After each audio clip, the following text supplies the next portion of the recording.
다 같이 묵도하심으로 사순절 네 번째 주일 예배를 하나님 앞에 올려드리겠습니다.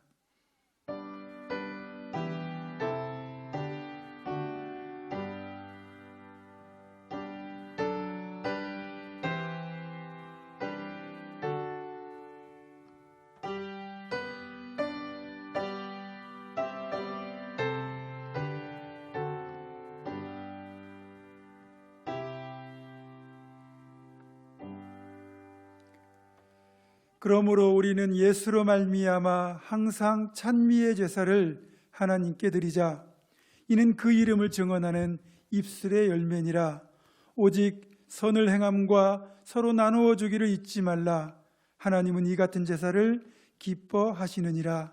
하나님은 영이시니 예배하는 자는 영과 진리로 예배할지니라. 아멘. 다 같이 찬송가 635장 주기도문송 부르도록 하겠습니다.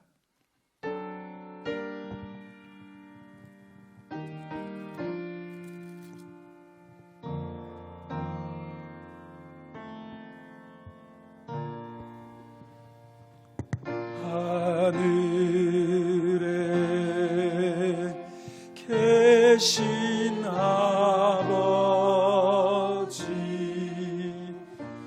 이름 거룩하사 주님 나라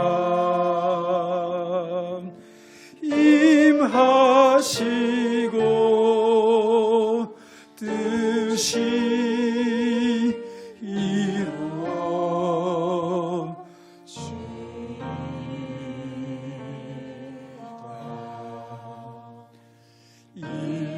일용할 양 주시고 우리들의 큰 죄 다 용서하시고 또 시험에 들게 마시고 악에서 구원하소서. 대개 주의 나라 주의 권세 주의 영광 영원히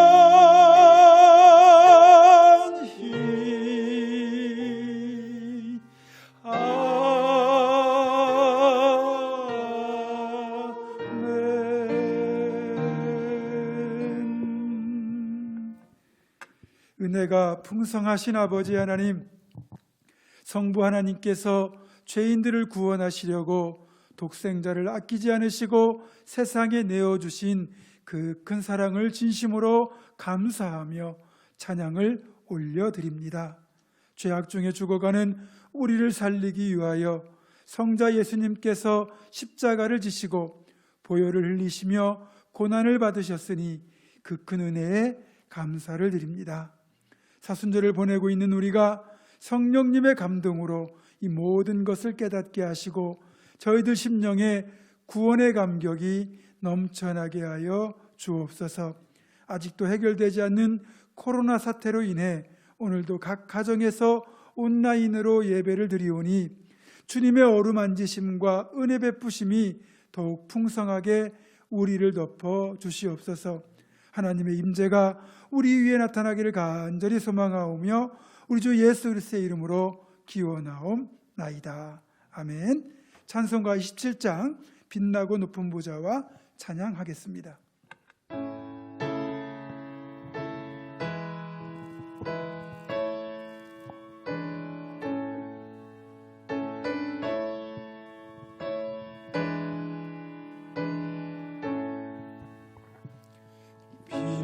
빛나고 높은 보좌와 그 위에 앉으신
생명 있음은 주님의 은혜요. 저 사망 권세 이기니 큰 기쁨 넘치네. 큰 기쁨 넘치네. 주님의 보좌 있는데 전한 못 이르러 그 영광 몸소 배울 때 내 기쁨 넘치리.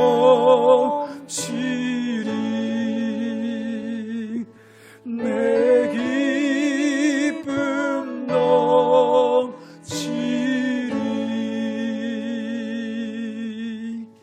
아멘. 아멘. 이 시간에는 지난 일주일을 살면서 지었던 하나님과 나만이 아는 은밀한 죄를 정직하게 고백하며 조용히 참회의 기도를 드립니다. 하나님, 또 한 주간을 살았습니다. 하나님, 더 기도하고 더 경건하게 거룩하게 살아야 되는 시간임에도 불구하고 돌아보면 여전히 죄 가운데 행하며 주님 뜻과는 거리가 멀었던 부끄러웠던 삶임을 이 시간에 얘기하고 합니다. 수많은 생각과 말과 행함에 용서해 주시고 주여 사실을 풀어주시옵소서. 주여 주시옵소서. 예수는 우리를 깨끗게 하시는 주시니 그의 피 우리를 눈보다 더 희게 하셨네.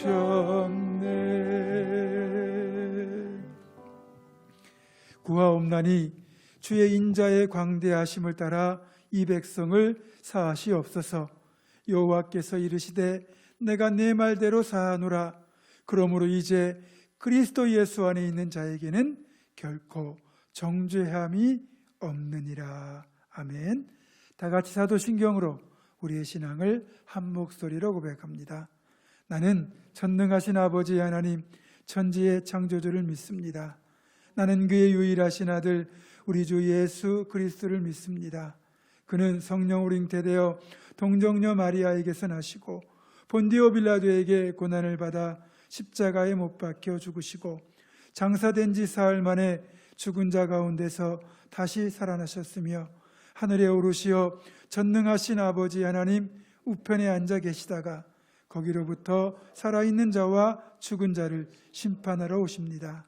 나는 성령을 믿으며 거룩한 공교회와 성도의 교제와 죄를 용서받는 것과 몸의 부활과 영생을 믿습니다. 아멘. 자리에 앉으셔서 교동문 127번 사순절 4번을 교독합니다.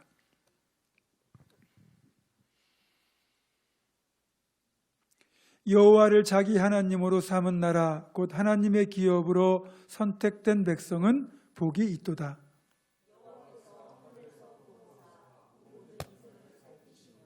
곧 그가 거하시는 곳에서 세상의 모든 거민들을 굽어 살피시는도다.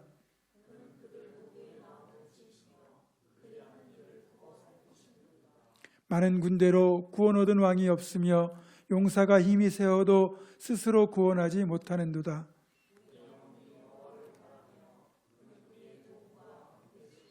우리 마음이 그를 즐거워하며 우리가 그의 성호를 의지하였기 때문이로다.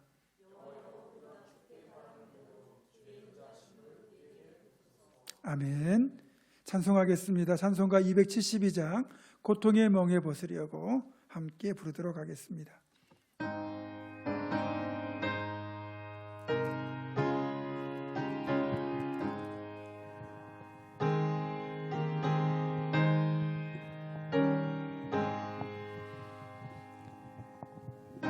고통의 멍에 벗으려고 예수께로 나갑니다. 자유와 기쁨 베푸시는 주께로 갑니다.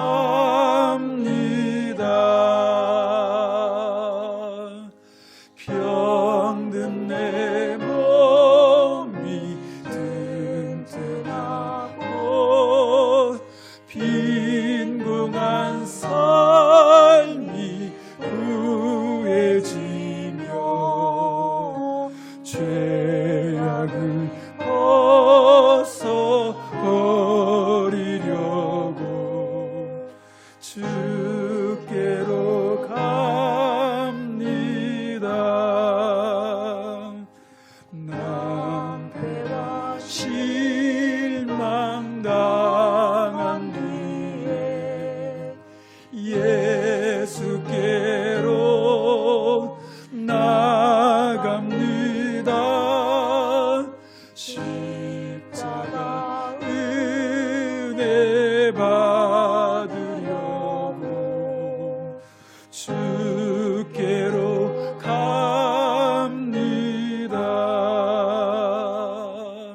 슬프던 마음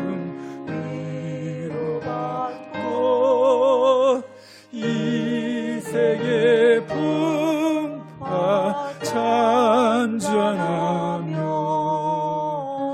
영광의 찬송 부르려고 주께로 갑니다.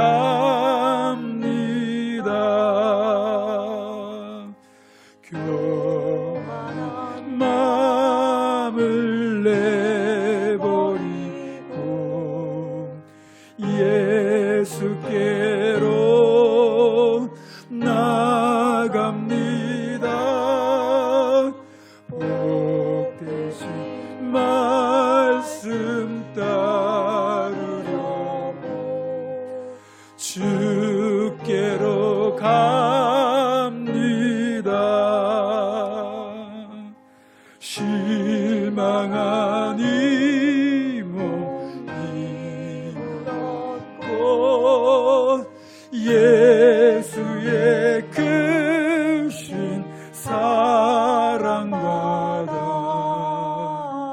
하늘의 기쁨 맛보려고 주께로 갑니다. 죽음의 길을 벗어나서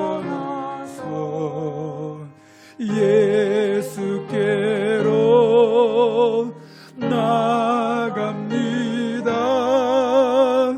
영원한 집을 바라보고 주께로 갑니다. 아멘. 멸망의 폭우 헤어나와 평화의 나라 다다라서 영광의 주를 배우려고 주께로 갑니다.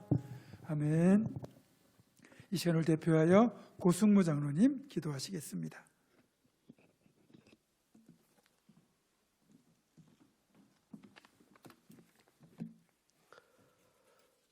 사랑과 용서의 아버지 하나님, 어린 양 예수를 십자가에 못 박으심으로 인류 구원의 계획을 이루신 하나님께 영광과 존귀와 찬양을 올려드립니다.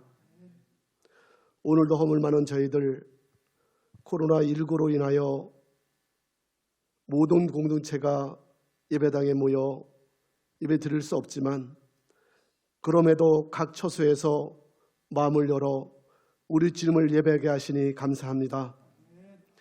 특별히 저희들 하나님의 크신 섭리 가운데 보호하여 주셔서 이 세상을 살아가게 하실 뿐만 아니라 하나님을 아버지라 부를 수 있는 귀한 주님의 자녀로 삼아주셨사오니 그 크신 은혜를 부족한 우리의 입술로 이 시간 다 표현할 수 없음을 고백합니다.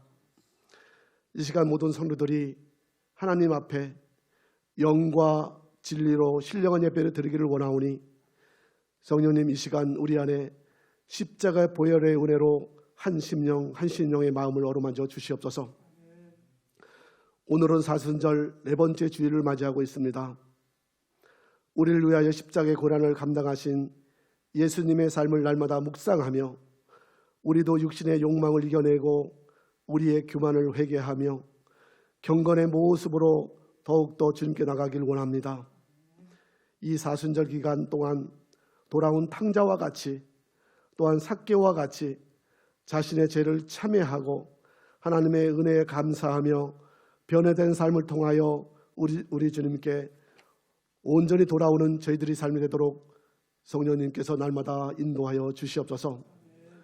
우리 주님은 너희 중에 누구든지 나를 따라오려거든 자기를 부인하고 자기 십자가를 지고 나를 따르라 하신 말씀과 같이 참으로 십자가의 고난 없이는 부활의 영광에 참여가 없음을 우리가 깨닫고 사순절 기간을 통하여 주님의 거울 속에서 십자가의 사랑을 깊이 생각하게 하시고 고난과 고통 뒤에 더 큰 부활의 기쁨을 약속하시는 주님을 바라보며 고난에서 소망으로 바뀌어지는 시간들로 채워지게 역사하여 주시옵소서.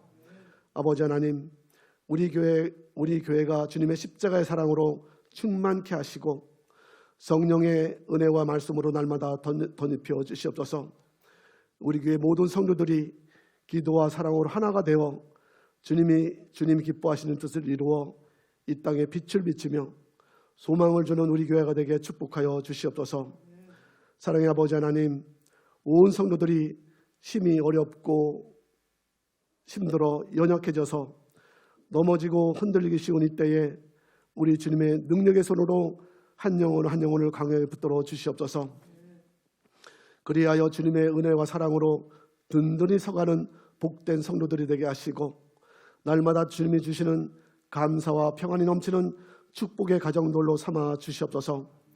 이제 새순이 돋아나는 봄철의 길목에 우리 교회 모든 심령들과 기관과 구역들마다 기쁨과 소망이 넘치는 활기찬 공동체가 되게 하시고 성장과 도약의 하나가 되도록 축복하여 주시옵소서.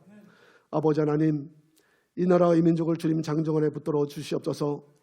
코로나19로 인해 온 국민이 불안하고 어려운 가운데 생활하고 있습니다.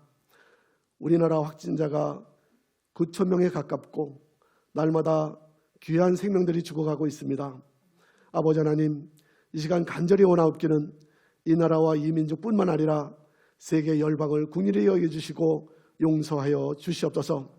하루속히 코로나19가 종식되게 하시고 모든 영혼들을 치유하여 주시며 다시 회복시켜 주시옵소서. 하나님, 말할 수 없는 고난의 늪에 잠겨있는 이 시대와 세상의 방법으로 구하지 아니하고 우리 주님의 방법으로 이 어려움을 잘 극복하는 이 나라 이 민족이 되게 하나님 역사하여 주시옵소서. 많은 사람들이 경제적, 육신적으로 고통 속에서 좌절하고 극단적인 선택하는 사람들이 많이 늘어나가고 있습니다. 아버지 하나님, 이 나라를 고쳐주시고 주의 광명의 빛으로 이 땅을 다시 비춰 주시옵소서. 이 시간 말씀을 선포하시는 담임 목사님, 주님의 능력의 손을 붙들어 주시고 성령으로 역사하여 주시옵소서. 성령 하나님께서 말씀 가운데 기름 부어주셔서 그 말씀으로 인하여 내 영혼이 잘되는 것 같이 범사가 잘되어 우리 주님의 기쁨 되는 자들로 살아가도록 축복하여 주시옵소서. 이 시간도 각 처소에서 하나님 앞에 예배드리는 모든 심령들에게 주님의 은혜와 감격이 있게 하시고 다윗이 고백처럼 내가 사망의 음침한 골짜기로 다닐지라도 해를 두려워하지 않을 것은 주께서 나와 함께 하심이라. 주의 지팡이의 막대기가 나를 안위하시나이다. 이 고백이 하나님 함께 드려지는 우리 모두의 고백이 되기를 간절히 원하오며 존귀하신 예수 그리스도의 이름으로 기도 올려옵나이다. 아멘.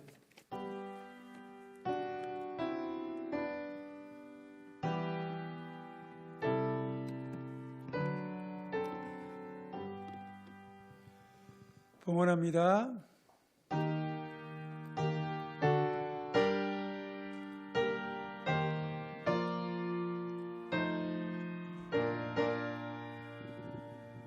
주 앞에 설 때에 두려워 말아라. 가난한 우리를 도우시리.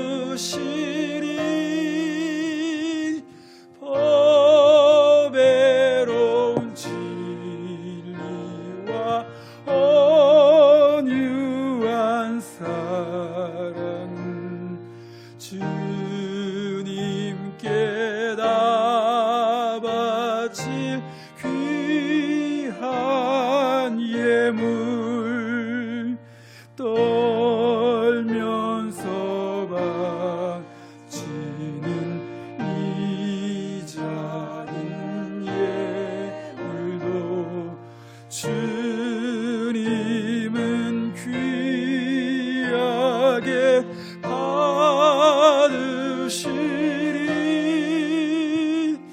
어두운 밤 지나고 새 아침 맞으니 믿음과 소망이 늘 주시리.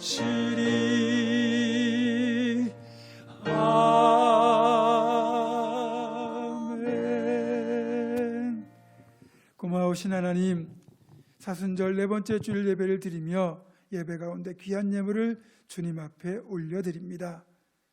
하나님께서 그 누구보다 우리의 형편과 처지를 잘 알고 계시고 헤아리시며 돌보심을 믿습니다.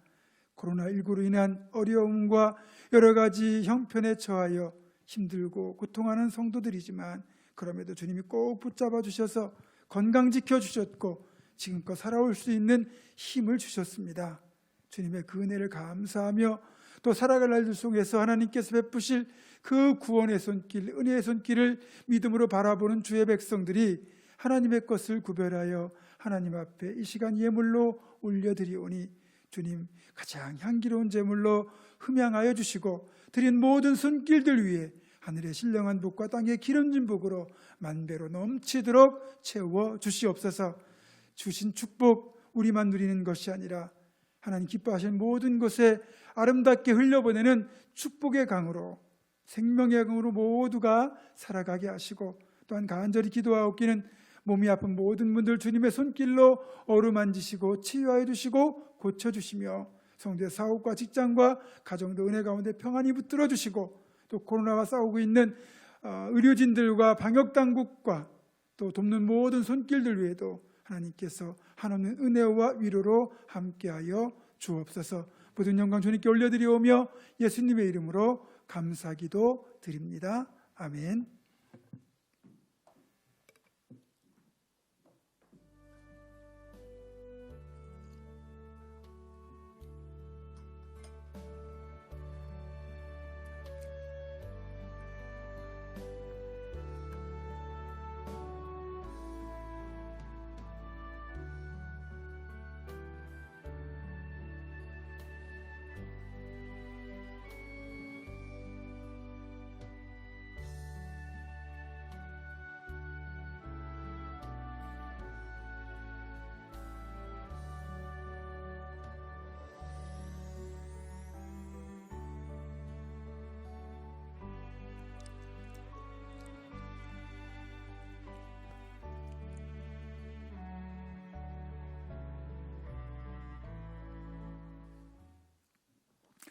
오늘 사순절 네 번째 주일 예배를 통해서 우리들에게 주시는 하나님의 말씀은 신약 누가복음 15장 11절로부터 20절 상반절의 말씀입니다. 신약 121쪽에 있습니다. 누가복음 15장 11절로부터 20절 상반절의 말씀을 제가 봉독합니다. 또 이르시되 어떤 사람에게 두 아들이 있는데 그 둘째가 아버지에게 말하되 아버지여 재산 중에서 내게 돌아올 분깃을 내게 주소서 하는지라. 아버지가 그 살림을 각각 나눠 주었더니 그 후 며칠이 안 되어 둘째 아들이 재물을 다 모아가지고 먼 나라에 가 거기서 허랑방탕하여 그 재산을 낭비하더니 다 없앤 후 그 나라에 크게 흉년이 들어 그가 비로소 궁핍한지라. 가서 그 나라 백성 중 한 사람에게 붙여 사니 그가 그를 들로 보내어 돼지를 치게 하였는데 그가 돼지 먹는 쥐업 열매로 배를 채우고자 하되 주는 자가 없는지라. 이에 스스로 돌이켜 이르되 내 아버지에게는 양식이 풍족한 품꾼이 얼마나 많은가. 나는 여기서 줄여 죽는구나. 내가 일어나 아버지께 가서 이르기를 아버지 내가 하늘과 아버지께 죄를 지었사오니 지금부터는 아버지의 아들이라 일컬음을 감당하지 못하겠나이다. 나를 품꾼의 하나로 보소서 하리라 하고 이에 일어나서 아버지께로 돌아가니라. 아멘. 우리 찬양팀이 하나님 앞에 찬양 올려드리겠습니다.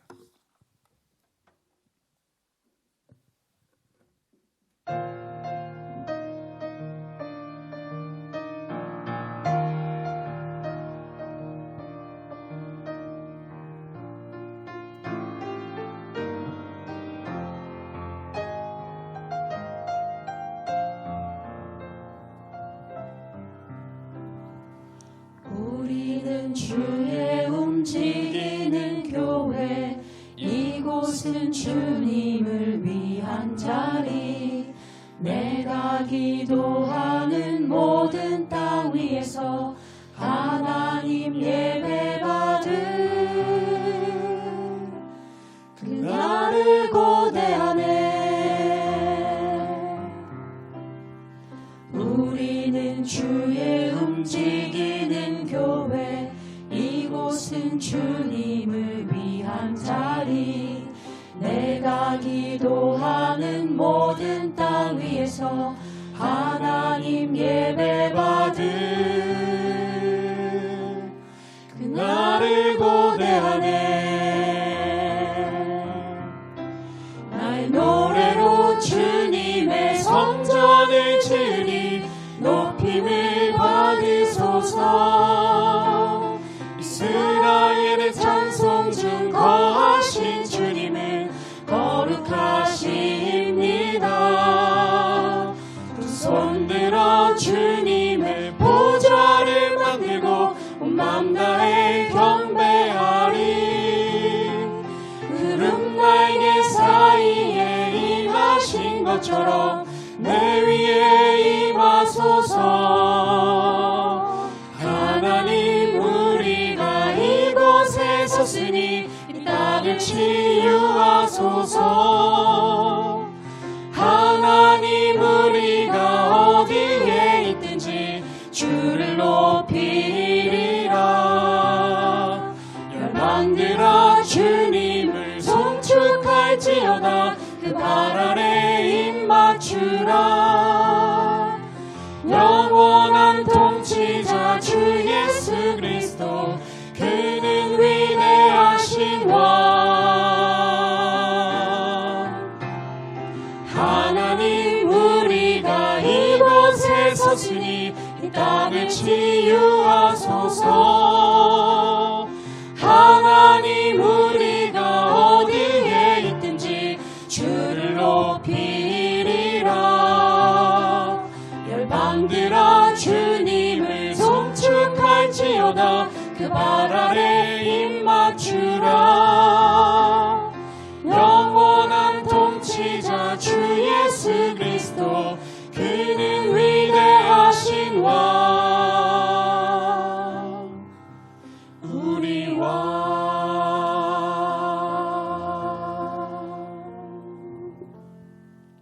할렐루야. 기도하겠습니다. 하나님, 찬양팀의 찬양을 받으시고 또 우리가 드린 예배를 받으시고 이 땅을 치유하여 주옵소서. 이제 예비하신 말씀으로 다시 한번 우리가 어디에 서 있는지, 우리가 돌아가야 될 곳이 어딘지를 깨닫게 하시고 실천할 수 있도록 은혜 베풀어 주시옵소서. 예수님의 이름으로 기도드립니다. 아멘. 사랑하는 성도 여러분, 오늘로 온라인 가정예배로 전환하여 주일 예배를 드린 지가 벌써 4주째가 됩니다. 우리 모두 예배당 예배를 빨리 회복하고 싶은 마음이 정말 간절한데, 다른 것도 아닌 예배당 예배를 고집했던 한 교회에서 대규모로 코로나 감염자가 확인되면서 예배당 예배가 회복되는 것이 더 늦어지게 된 것 같아 마음이 참 아프고 무겁습니다. 현 상황에서 교육당국은 초중고의 개학을 4월 6일로 연기했고, 방역당국은 2주간 더 온 나라가 코로나 확산을 막기 위한 사회적 격리 기간을 가질 것을 권면하고 있습니다. 우리 교회도 이에 발맞추어 오늘 예배를 포함하여 다음 주일 예배까지 온라인 가정 예배를 이어가기로 결정했습니다. 조금만 더 기도하면서 기다려주시면 고맙겠습니다. 사실 이 시점에서 돌아보면 이 코로나 사태로 인하여 우리 참 많은 것을 잃어버렸습니다. 우리 신앙인들은 예배당 예배를 잃어버렸고, 또 친밀한 교제와 사역의 기회를 잃어버렸습니다. 여기에 더하여 학생들은 학업의 기회를 잃어버렸고, 자영업자들은 소득의 기회를 잃어버렸고, 운동선수들은 운동의 기회를 잃어버렸고, 적지 않은 사람들이 일자리를 잃어버렸습니다. 나라 전체적으로는 경제 활성화를 위한 경기 회복의 기회를 잃어버렸고, 우리의 삶 전체가 평범한 일상, 평온한 삶, 그것을 잃어버렸습니다. 정말 소중한 것들을 우리가 많이 잃었죠. 소중한 것을 잃는다는 것은 참 서글픈 일입니다. 반대로 잃어버린 것을 되찾을 수 있다면 그보다 기쁜 일도 없을 겁니다. 누가복음 15장에 보면 잃어버린 것을 되찾는 이야기가 3편이 나옵니다. 잃어버린 양, 드라크마 아들 이야기죠. 이 세 이야기의 공통점은 잃어버렸다가 다시 되찾았다는 것. 무엇보다 되찾은 기쁨이 너무나 커서 사람들을 불러서 잔치를 벌인다는 것입니다. 저도 지금 우리가 잃어버린 이 평범한 일상, 평온한 삶, 예배당 예배를 되찾을 수만 있다면 정말 잔치를 벌이고 싶을 정도로 기쁠 것 같습니다. 이렇게 잃어버린 것들을 되찾는 것이 가장 기쁜 일, 진정한 회복이라고 한다면, 이런 회복을 위해서 반드시 필요한 전제 조건 하나가 있습니다. 그것은 바로 우리가 원래 있어야 될 제자리로 돌아가는 것입니다. 여러분, 제자리가 왜 중요할까요? 내가 있어야 할 자리, 즉 제자리를 벗어났을 때 우리는 실패하고 죄를 짓게 되는 것이기 때문입니다. 따라서 우리가 회복이 되기 위해서는 내가 있어야 할 그 자리, 즉 제자리로 돌아가야 한다는 거죠. 이 자리, 위치라는 관점에서 죄를 살펴보면 이때 죄의 특징은 제자리를 벗어날 때 일어난다는 것입니다. 죄를 뜻하는 헬라어가 바로 하마르티아인데, 이 하마르티아는 본래 의미가 화살이 관역을 벗어나다, 이런 뜻입니다. 화살은 본래 도달해야 될 자리가 관역입니다. 그런데 이 화살이 관역이 아닌 엉뚱한 곳으로 날아가면 어떤 일이 벌어질까요? 자칫 엉뚱한 사람을 죽이거나 다치게 할 수도 있습니다.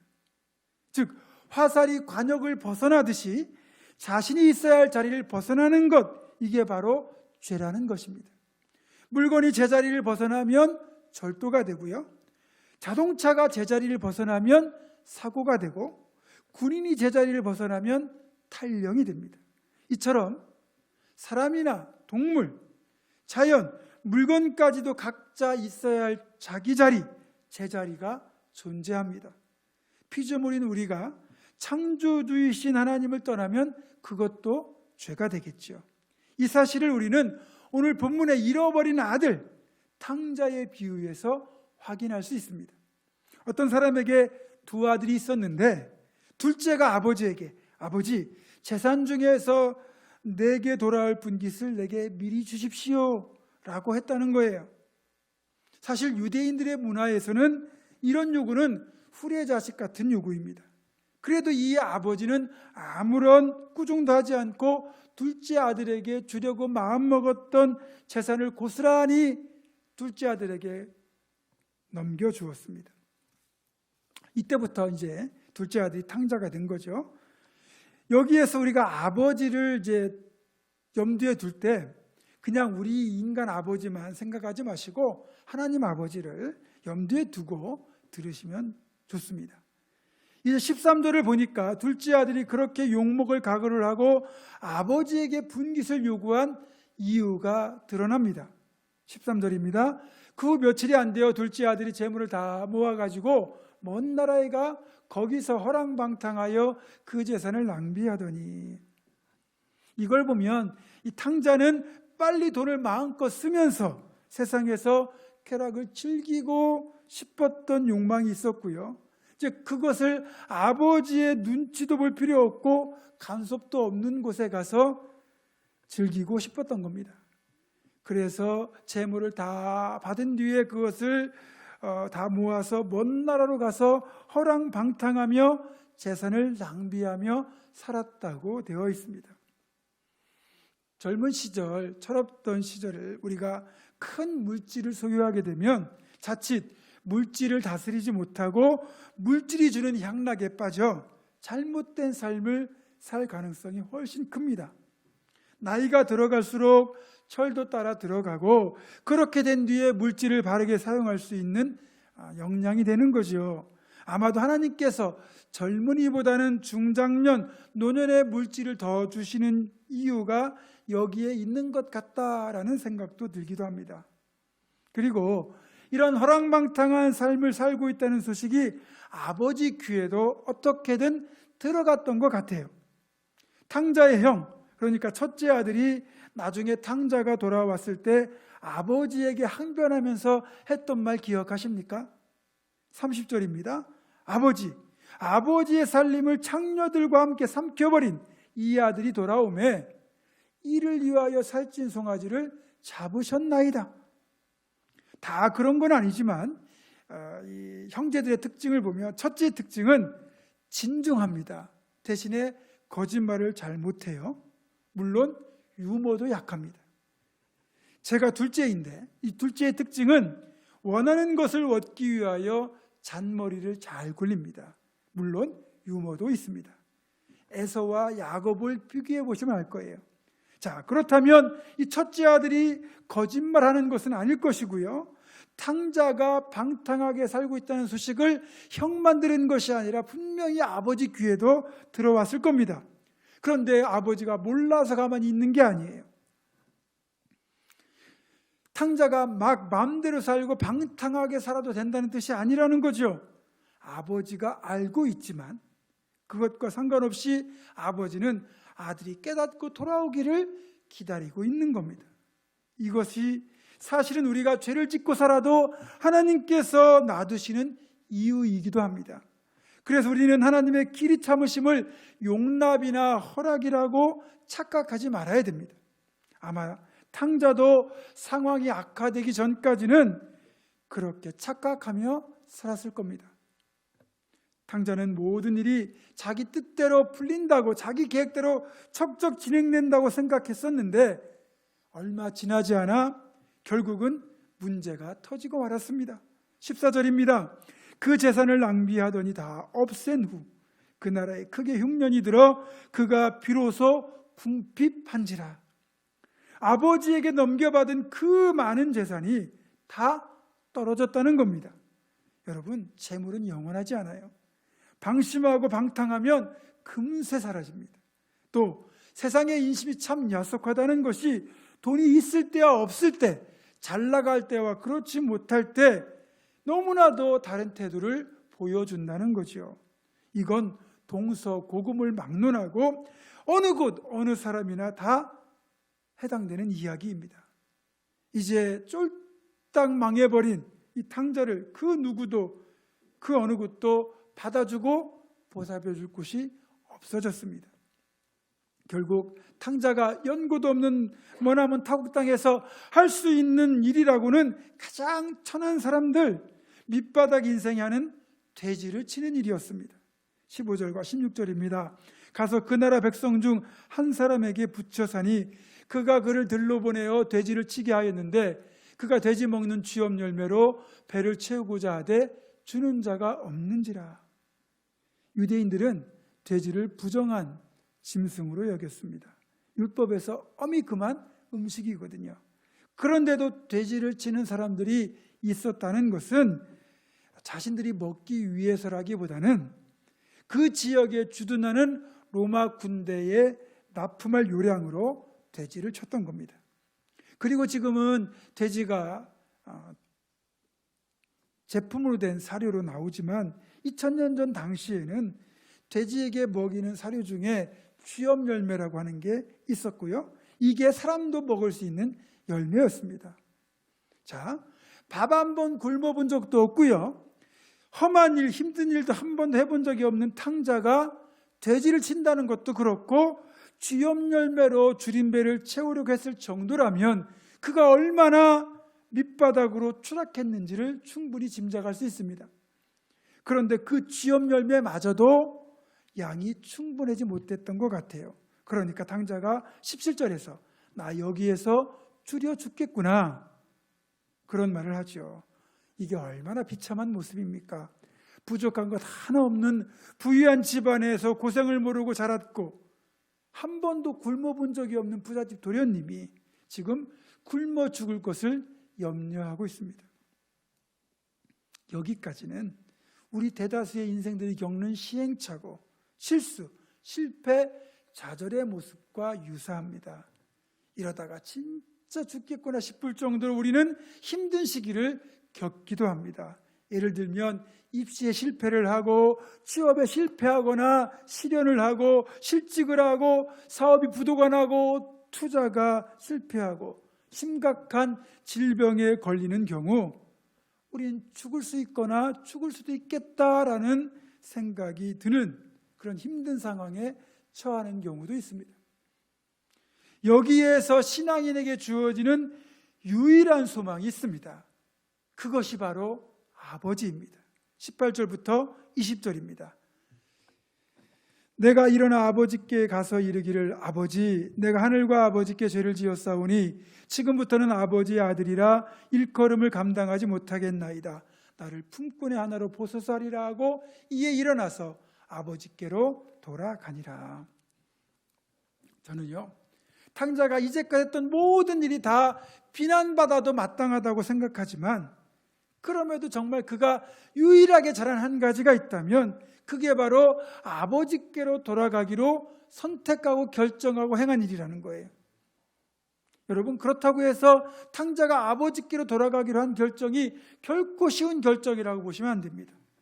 남자로서 자신의 실패를 인정해야 된다는 것은 죽기보다 싫을 수 있거든요. 저도 그렇지만 이 대부분의 남자들이 운전을 하다가 길을 잘못 들었을 때 절대로 물어보지 않습니다. 옆에 타고 있는 아내가 지나가는 사람에게 물어보자고 해도 끝까지 말을 안 듣지요. 왜 그런 겁니까? 그 알량한 자존심 때문에 자신이 잘못 선택했다는 것을 인정하고 싶지 않기 때문입니다. 하지만 여러분 자존심 따위는 개에게 줘버려야 됩니다. 자존심 때문에 아버지에게로 돌아가지 않는다? 이보다 미련한 선택은 없는 거죠. 탕자는 지금 남자로서의 자존심, 사나이로서의 체면 같은 건 다 내려놓은 겁니다. 그렇게 그가 쉽지 않은 결정이지만 아버지께로 돌아가기로 결단하고 발걸음을 내딛는 순간 사실은 그의 삶의 회복이 시작된 것입니다. 지금은 목사님이 되신 가수이자 찬양사역자이신 하덕교 목사님은 풍경이라는 노래에서 세상에서 가장 아름다운 풍경은 모든 것이 제자리로 돌아가는 풍경이라고 말합니다. 제자리로 돌아가는 풍경, 회복이야말로 가장 아름다운 풍경이라는 것에 대하여 저는 전적으로 동의합니다. 이를 달리 표현하자면 자신이 있어야 할 자리에 있을 때, 자신이 있어야 할 자리에 있을 때 그 모습이 가장 아름답다는 것이죠. 탕자에게는 그 자리가 바로 자기 아버지의 집이었습니다. 신앙인들에게는 그곳이 바로 교회의 공동체입니다. 하나님의 품입니다. 탕자는 비록 아버지의 간섭이 있고 형의 눈치를 본다 할지라도 그가 있어야 할 곳은 아버지의 집이었다는 거죠. 그것을 견디지 못하고 인정하지 못하니까 그는 아버지의 집을 떠난 겁니다. 그 결과가 어떻게 되었습니까? 성공을 꿈꾸며 떠났는지 모르지만 완전히 실패하고 말았습니다. 완전히 실패한 인생이 되어버린 탕자가 그나마 가장 잘한 결정은 아버지의 집으로 돌아오기로 한 결정이라고 말씀드렸어요. 실제로 아버지는 돌아온 탕자를 사랑으로 맞아주고 아들의 지위를 회복시켜 주었습니다. 그 아들이 누더기에 맨발로 돌아오는 것을 보고 뛰어가서 그 아들을 껴안고 이렇게 말합니다. 제일 좋은 옷을 내어다가 입히고 손에 가락지를 끼우고 발에 신을 신기라. 그리고 살찐 송아지를 끌어다가 잡아라. 우리가 먹고 즐기자. 아버지는 집으로 돌아온 아들을 위하여 잔치를 벌입니다. 그리고 아들의 신분을 아무런 조건 없이 회복시켜줍니다. 한때 완전히 무너졌던 탕자의 삶이었지만 그가 자신의 제자리 아버지의 집으로 돌아왔을 때 그의 삶이 비로소 회복이 된 것입니다. 자, 그렇다면 지금 우리의 제자리는 어디일까요? 제자리를 아는 것이 우리에게도 정말 중요합니다. 여러분은 마음이 아프고 힘들 때 어디로 가십니까? 기분 전환하려고 바다로, 강으로 가십니까? 여행을 떠나십니까? 그런데 정작 왜 교회는 안 오십니까? 그럴 때일수록 여러분이 있어야 할 자리는 아버지가 계시는 교회 예배당입니다. 교회에 나와 아버지께 여러분의 상한 마음, 실패로 인한 아픔과 눈물, 심지어는 잘못하여 지은 죄악까지도 눈물로 아뢰기만 하면 하나님은 그런 여러분을 맞아주시고 용서하시고 회복시켜 주실 것입니다. 늘 교회를 가까이 하시기를 주님의 이름으로 축원합니다. 또 교회를 떠난 분들, 신천지라는 잘못된 곳으로 가신 분들, 신앙생활 방학하고 계신 분들, 여러분들의 제자리도 바로 교회입니다. 여러분을 기다리시는 아버지 하나님의 품입니다. 돌아오셔야 됩니다. 돌아오십시오. 우리가 정말 사랑으로 여러분을 반갑게 맞이하겠습니다. 그리고 탕자가 아버지께로 돌아오기로 결단하게 된 계기를 우리가 잘 들여볼 수 있어야 됩니다. 그에게 이런 결단이 가능했던 이유는 자신의 자리에서 잠시 멈춤을 했기 때문입니다. 비록 돼지를 치고 있는 자리, 참담한 자리, 그 실패의 자리지만 이곳에서 잠시 멈춤을 하고 내가 왜 여기에 있고 왜 이런 참담한 상황을 맞이하게 되었을까를 그가 진지하게 돌아보았기 때문입니다. 어찌 보면 지금 우리가 겪고 있는 이 코로나 사태는 우리로 하여금 제자리로 돌아가라는 하나님의 메시지이기도 하지만 달리 보면 그동안 앞만 보고 이익만 보고 무조건 급하게 달려가던 우리들에게 잠시 멈추라는 메시지가 되기도 한다는 거죠. 그동안 우리는 탐욕을 위하여 그 탐욕을 채우기 위해서 무분별한 개발, 남획, 이산화탄소 배출 등으로 하나님 지으신 창조 세계를 망가뜨렸고요. 또 우리 자신도 너무나 바쁘게 살아왔고 그것도 숨가쁘게 달려왔습니다. 이익만 생각하며 무조건 급하게 달려오다 보니까 정작 너무나 소중한 많은 것들을 우리가 보지도 못하고 놓치고 말았습니다. 그런데 이 코로나 사태로 인해서 지금 우리는 어쩌면 잠시 멈춤이 필요한 시간을 맞이했는지도 모릅니다. 너무 빨리 달리다 보면 주위에 있는 것들의 아름다움을 미처 보지 못하고 지나치게 된다고 말씀드렸습니다. 최근 온라인 예배로 전환하면서 조금 시간적인 여유가 생겨서 성북천을 산책하며 운동을 하고 있는데, 전에는 미처 보지 못했던 아름다운 풍경이 의외로 많다는 것을 발견하게 되었습니다.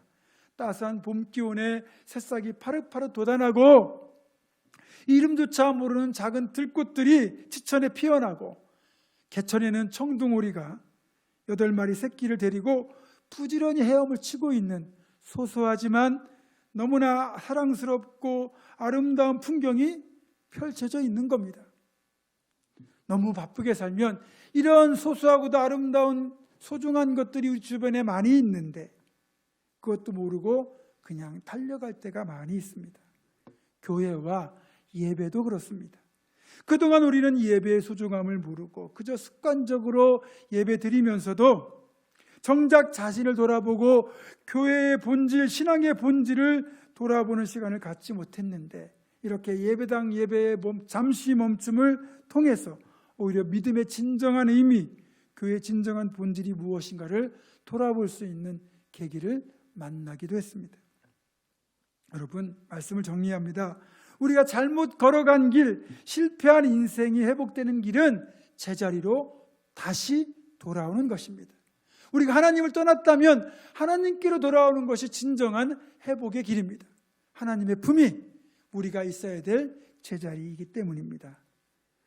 또한 하나님은 우리로 하여금 아름다운 풍경, 회복을 주시기 위하여 우리에게 잠시 멈춤을 주셨습니다. 그동안 우리는 이익에 눈이 멀어, 쾌락에 눈이 멀어 너무 빨리 달려왔어요. 또 정치와 경제, 사회와 교육, 신앙과 삶까지 제자리를 너무 많이 벗어나 있었습니다. 이제 우리는 발걸음을 잠시 멈추고 우리를 돌아보고 자리를 벗어났다면 제자리로 돌아가야 합니다. 정치는 당리당략을 버리고 진정 국민을 위한 자리로 돌아가야 됩니다. 경제는 이익의 극대화가 아닌 더불어 살아가는 세상을 추구해야 됩니다. 교육은 경쟁에서 이기는 것이 아니라 나누기 위한, 섬기기 위한 교육을 추구해야 됩니다. 무엇보다 교회는 양적 부흥이나 물질적 축복이 아니라 하나님과 이웃을 바르게 섬기는 자리로 돌아가야 됩니다. 그리고 예배의 거룩함도 회복해야 됩니다.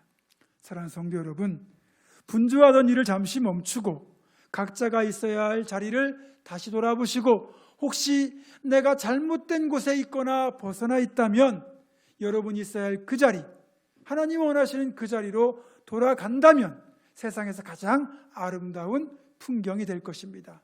그런 진정한 회복을 이루시는 우리 모두가 되기를 주님의 이름으로 축원합니다. 기도하겠습니다. 한없는 사랑으로 늘 우리를 품어주시는 아버지 하나님, 이번 코로나 사태로 인한 어려움 속에서 우리가 잠시 멈춤을 통하여 내 자신을 돌아보고 내가 있어야 할 제자리로 돌아가게 하셔서 회복이라는 가장 아름다운 풍경을 만들게 하여 주시옵소서. 우리 주 예수 그리스도의 이름으로 기도드립니다. 아멘. 마지막 찬양 서로를 축복하며 물된 동산 부르도록 하겠습니다.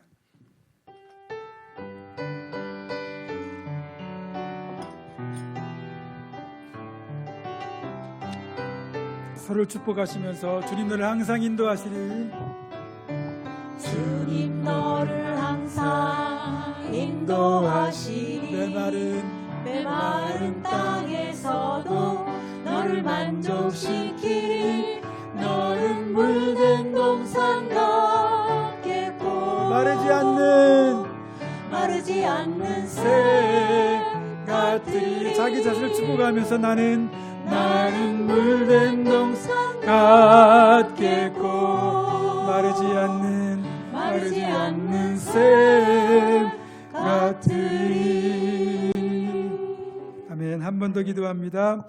어렵고 힘든 상황일수록 내가 있어야 할 자리, 그 제자리를 찾아가는 것이 가장 아름다운 풍경, 하나님이 기뻐하시는 회복의 시작임을 기억하며 내가 있어야 할 자리로 다시 발걸음 옮길 것을 결단하는 사랑하는 우리 부모님과 함께 모든 성도들과 이들의 가정과 생업과 앞날과 우리 교회 위에 이제는 우리 주 예수 그리스도의 은혜와 하나님의 사랑과 성령의 교통하심이 영원토록 함께 하시옵기를 간절히 축원하옵나이다.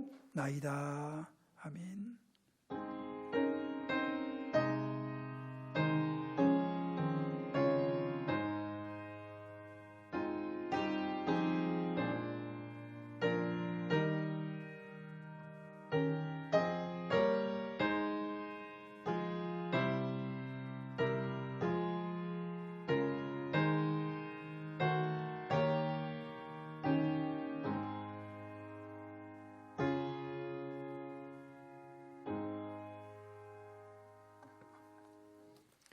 이상으로 예배를 마쳤습니다. 수고하셨습니다.